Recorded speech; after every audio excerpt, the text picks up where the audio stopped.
Building muscle might be the most controversial topic in health and fitness, surrounded by a huge amount of myths and bro science. In this chapter, we will dwell deeper into the physiology and actual science of building muscle. It is an important part of any healthy transformation and important to know for anyone. But first, why do we need to build muscle? Let's get the obvious why out of the way first.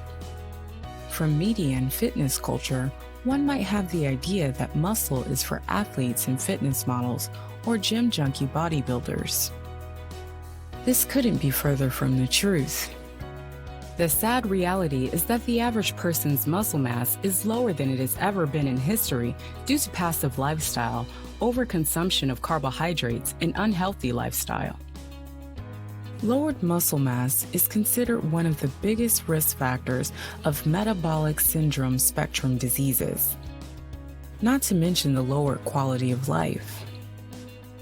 The problem, and at the same time the solution, is that the human body is evolved to be physically active. Our metabolism in muscle tissue depends on us moving around. A good example is a broken bone and cast on the limb for 30+ days. The muscles around the broken bone will atrophy considerably in 1 to 2 months. When the cast is taken off and the limb is used again, muscles will grow back in the same time.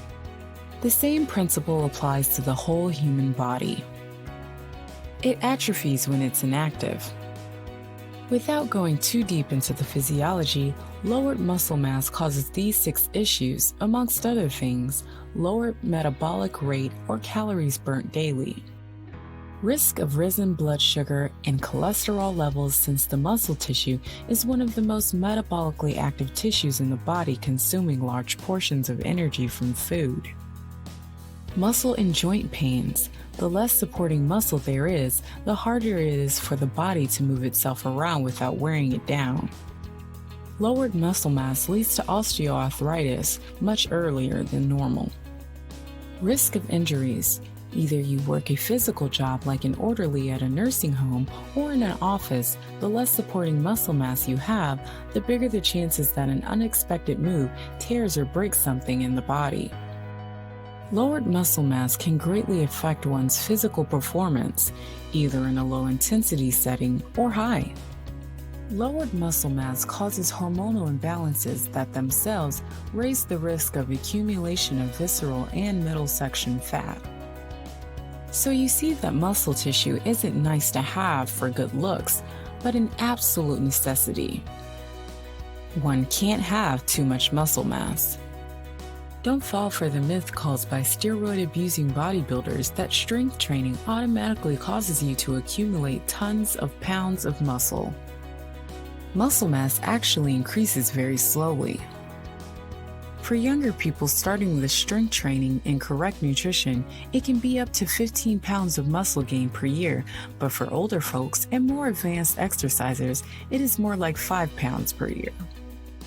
Unfortunately, most people never even get close to those numbers because their workout and nutrition regimen don't support muscle building at all. Just going through the motions and eating close to our right doesn't help much. So let's find out how to cause muscle growth. There are many things that cause muscle growth, but there are 2 main principles without which you can't succeed. 1, overexerting the muscle. 2, feeding the muscle. Since those are the most important principles, they're also the most common mistakes. Let's go over both of those in more detail. Overexerting the muscle means that we have to signal to the muscle that it needs to adapt to overexertion, so the next time it has to overexert itself, it will be much easier. It needs 90% plus exertion level. If the muscle doesn't get the feeling that it's overexerting, it doesn't get the stimulus to adapt and grow.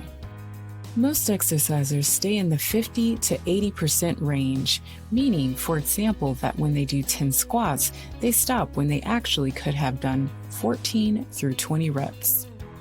Make no mistake, training in the 50 to 80% is a good thing in itself, and in many situations it's necessary. For example, physical therapy.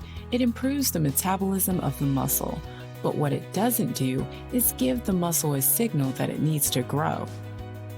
Let's say in the example above, when one goes over the 90% line, or 14 reps, then the muscle starts to get microscopic tears in them.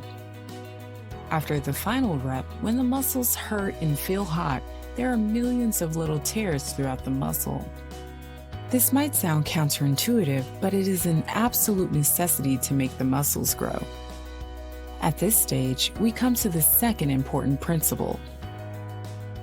The muscle damage itself doesn't grow, but temporarily weakens the muscle.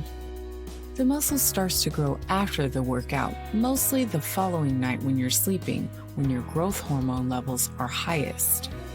At this point, our body does all it can to fix the tears and overcompensate the curing process by growing muscle cells to withstand the future overexertion better. But for that, it needs new materials to replace the damaged tissue.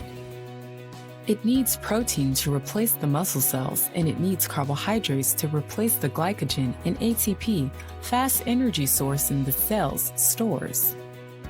Feeding your body necessary nutrients after the physical exertion is the second principle. One could overexert the muscles repeatedly, but they would never fully heal and grow without proper nutrition. The nutrition part is mostly covered in the nutrition module, but for now, if you aren't an advanced exerciser, then you shouldn't worry too much about perfecting the workout nutrition timing. It is enough that your overall nutrition is in good shape.